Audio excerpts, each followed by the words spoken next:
నమస్తే, నా పేరు హేము. వెల్కమ్ టు నేత్ర టీవీ. అమరావతి రాజధాని నిర్మాణం అర్ధాంతరంగా ఆగిపోవడానికి కారణం ఏంటి? ఒక కారణం కాదు, చాలా కారణాలు ఉన్నాయి. ప్రభుత్వం మారడం ఒక కారణం, అమరావతిపై వైసీపీ అధినాయకత్వం స్టాండ్ మారడం మరో కారణం, 3 రాజధానులు ప్రతిపాదించడం మరో కారణం. వీటన్నిటిని పక్కన పెడితే రాజధానికి 1,00,000 కోట్ల రూపాయలు ఖర్చు పెట్టే ఒక ఆర్థిక శక్తి లేదనేది అప్పటికి జగన్ ప్రభుత్వం చెప్పిన ప్రధాన కారణం. అమరావతిపై ముందుకు వెళ్ళకపోవడానికి వైఎస్ జగన్ చెప్పిన అభ్యంతరం కూడా ఇదే. కానీ అమరావతికి 1,00,000 కోట్లు కాదు, 64,721 కోట్లు ఖర్చు చేయబోతున్నారు. మరి అన్ని వేల కోట్లు ఎలా వస్తున్నాయి ఈ ప్రభుత్వానికి? రాజధాని నిర్మాణం అనేది గత ప్రభుత్వానికి భారంగా కనిపిస్తే ఈ ప్రభుత్వానికి మాత్రం 65,000 కోట్ల ఆర్థిక వనరులు ఎలా కనిపిస్తున్నాయి? రాజధాని నిర్మాణ ఖర్చుపై ఇటు రాష్ట్ర ప్రభుత్వం నుంచి అటు కేంద్ర ప్రభుత్వం నుంచి ఈ మధ్య ఒక స్పష్టమైన సమాధానం వచ్చింది. ఆ ఒక్క సమాధానంతో 1,00,000 కోట్ల ఖర్చు అనే ప్రచారానికి శాశ్వతంగా తెరపడింది. అమరావతి ఒక సెల్ఫ్ ఫైనాన్సింగ్ ప్రాజెక్ట్ అని, ఏపీ అప్పుల్లోకి రాదని కేంద్రం క్లియర్ గా చెప్పారు. ఇప్పుడే కాదు, 2014లో కూడా అమరావతి అనేది దానంతట అదే సంపద సృష్టించుకునే నగరం అని చెప్తూ వస్తున్నారు. సో ఇది 1,00,000 కోట్ల ప్రాజెక్ట్ కాదు, తీసుకునేది అప్పు కాదు. ఇది క్లియర్ అయినా సరే రాజధానిపై రగడ జరుగుతూనే ఉంది. ఎందుకని? గోస్ట్ సిటీ అంటూ వైసీపీ ఇప్పటికీ కామెంట్స్ చేస్తుంటే ఇది ఒక వెల్త్ క్రియేషన్ సిటీ అని కూటమి ప్రభుత్వం కౌంటర్ ఇస్తుంది. అమరావతికి ఒక బ్రాండ్ కల్పించేందుకు త్వరలోనే ప్రధాని నరేంద్ర మోడీ చేతుల మీదుగా రాజధాని పునర్నిర్మాణ పనులు ప్రారంభించేందుకు ఏర్పాట్లు జరుగుతున్నాయి. అమరావతి 2.0కి శ్రీకారం పడబోతుంది. ఈ నేపథ్యంలో అమరావతిపై ప్రతిపక్షం వైఖరి మారుతుందా? ఇది సెల్ఫ్ ఫైనాన్స్ ప్రాజెక్ట్ కాదని వైసీపీ ఎలా చెప్తుంది? కంప్లీట్ అనాలిసిస్ చూద్దాం.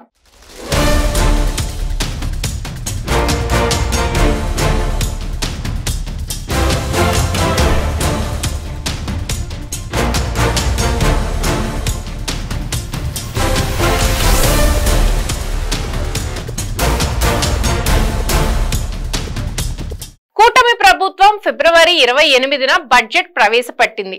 ఆ బడ్జెట్ లో అమరావతి నిర్మాణం కోసం ఒక్క రూపాయి కూడా కేటాయించలేదు. ఆ వెంటనే వైసీపీ అందుకున్న స్లోగన్ ఏంటంటే, చూసారా అమరావతిని మొత్తం అప్పులతోనే నిర్మిస్తున్నారు అంటూ ప్రచారం చేస్తూ వెళ్ళింది. ఇప్పటికే ఆంధ్రప్రదేశ్ అప్పుల్లో కూరుకుపోయింది అని చెప్తూనే మళ్ళీ అమరావతి కోసం 1,000 కోట్ల రూపాయల అప్పులు ఏంటి అని విమర్శలు గుప్పించింది. నిజమే, అమరావతి కోసం బడ్జెట్ లో ఒక్క రూపాయి కూడా కేటాయించలేదు కూటమి ప్రభుత్వం. ఆ విషయం స్వయంగా ఆర్థిక మంత్రి పయ్యవుల కేశవ్ చెప్పారు. ప్రపంచ బ్యాంక్, ఏషియన్ డెవలప్మెంట్ బ్యాంక్ అప్పులు ఇస్తున్నాయి అన్నారు. ఇదే విషయంపై వైసీపీ ఎంపీ గురుమూర్తి పార్లమెంట్ లో ప్రశ్నించారు. దానికి కేంద్రం కూడా రిప్లై ఇచ్చింది. రాజధాని కోసం చేసే అప్పులు ఆంధ్రప్రదేశ్ అప్పుల కిందకు రావని స్పష్టం చేసింది. పార్లమెంట్ లో ఈ ప్రశ్న అడిగి తమ నోట్లో పంచదార పోసారని వైసీపీకి థ్యాంక్స్ చెప్తుంది టీడీపీ. ఎందుకంటే అమరావతికి తీసుకునే రుణం ఏపీ ప్రజలపై భారం కాబోదని చెప్తున్నా సరే ప్రతిపక్షానికి అర్థం కావడం లేదనేది టీడీపీ చెప్తున్న వర్షన్. అయితే కేంద్రం చెప్తున్నది ఒకటి, టీడీపీ ప్రచారం చేస్తున్నది మరొకటి అని మరో వర్షన్ తీసుకొస్తుంది వైసీపీ. మల్టీలేటరల్ లోన్ అసిస్టెన్స్ పేరుతో రాజధానికి ఇచ్చారని, దీన్ని తీర్చే బాధ్యత కూడా రాష్ట్ర ప్రభుత్వానిదే అని కేంద్రం చాలా స్పష్టంగా చెప్పిందంటోంది వైసీపీ. అయితే దీనికి కౌంటర్ గా ఆర్థిక మంత్రి పయ్యావుల కేశవ్ ఒక సమాధానం ఇచ్చారు. అమరావతి ఒక సెల్ఫ్ సస్టైనబుల్ ప్రాజెక్ట్ కాబట్టి మెజారిటీ నిధులను సిఆర్డీఏ సమకూర్చుకుంటుందని చెప్పారు. సిఆర్డీఏకి రాష్ట్ర ప్రభుత్వం తాత్కాలికంగా సపోర్ట్ ఇస్తూ బయట సంస్థల ద్వారా రుణాల రూపంలో నిధులు సమకూర్చి ఇవ్వడమే తమ బాధ్యత అని చెప్పారు. అమరావతిపై ప్రజలకు కూడా ఒక క్లారిటీ వచ్చినట్లుంది. అది అర్థం చేసుకునే కాబోలు మాజీ మంత్రి బొత్స కూడా ఒక మాట అన్నారు. ఏపీకి 3 రాజధానులు అంటూనే రాజధాని విషయంలో తమ పార్టీ విధానం ఏంటని చర్చించుకొని చెప్తామన్నారు బొత్స. గతంలో అమరావతిని శ్మశానంతో పోల్చింది తానే అని ఒప్పుకున్న బొత్స నోటి వెంట ఈ తరహా వ్యాఖ్యలు రావడంతో అమరావతికి ఇక అన్ని మంచి శకునములే అనే చర్చ నడుస్తోంది. అయితే ఈ విషయంపై క్లారిటీ ఇవ్వాల్సింది మాత్రం జగనే.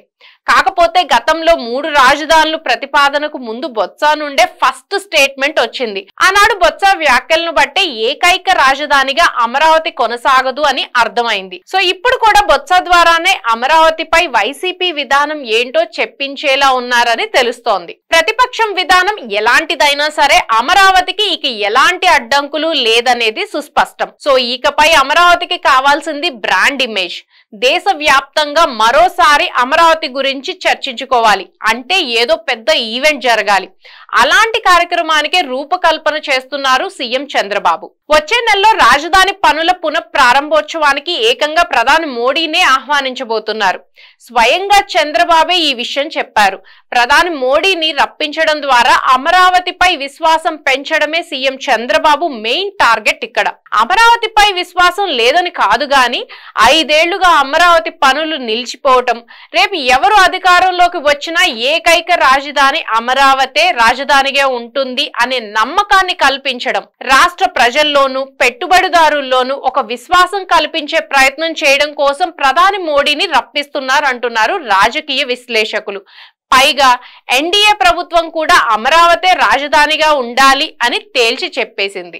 అందుకు తగ్గట్టే రాజధాని నిర్మాణానికి కావాల్సిన నిధులను అప్పులు లేదా గ్రాంట్స్ రూపంలో అందిస్తోంది. ఆల్రెడీ ప్రపంచ బ్యాంక్, ఏడీబీ బ్యాంక్ నుంచి 15,000 కోట్ల రూపాయలు మంజూరయ్యాయి. హట్కో కూడా 11,000 కోట్ల రూపాయలు ఇచ్చేందుకు సూత్రప్రాయంగా ఆమోదం తెలిపింది. ఇదంతా చేసింది కేంద్ర ప్రభుత్వమే. ఒక విధంగా అమరావతికి మోడీ ప్రభుత్వం మొదటి నుంచి అనుకూలంగా ఉంటూ వచ్చింది. ఇప్పుడు కూడా రాజధాని నిర్మాణం కోసం అసాధారణ సాయమే చేస్తుంది. కేవలం నిధులు సమకూర్చడమే కాదు, అమరావతి పనుల విషయంలోనూ తమ పాత్ర ఉండాలని కోరుకుంటున్నారు. అందుకే అమరావతి పునర్నిర్మాణ కార్యక్రమానికి ప్రధాని మోడీ కూడా వస్తున్నారంటున్నారు.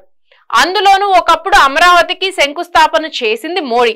ఇప్పుడు కూడా ప్రధాని రప్పించడం ద్వారా అమరావతి పరుగులు ఆగవు అని చెప్పించే ప్రయత్నం జరుగుతోంది. అమరావతిలో ఏకకాలంలో 20,000 మంది పనులు చేస్తూ ఉంటే ఎలా ఉంటుంది?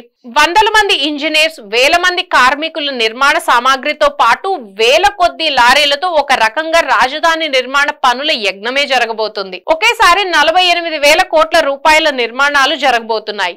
ఇంతకీ అమరావతిలో నిర్మాణాలపై ఎలాంటి స్ట్రాటజీతో వెళ్తోంది ప్రభుత్వం? జస్ట్ 3 years, 3 అంటే 3 ఏళ్లలో అమరావతి పూర్తవుతుంది.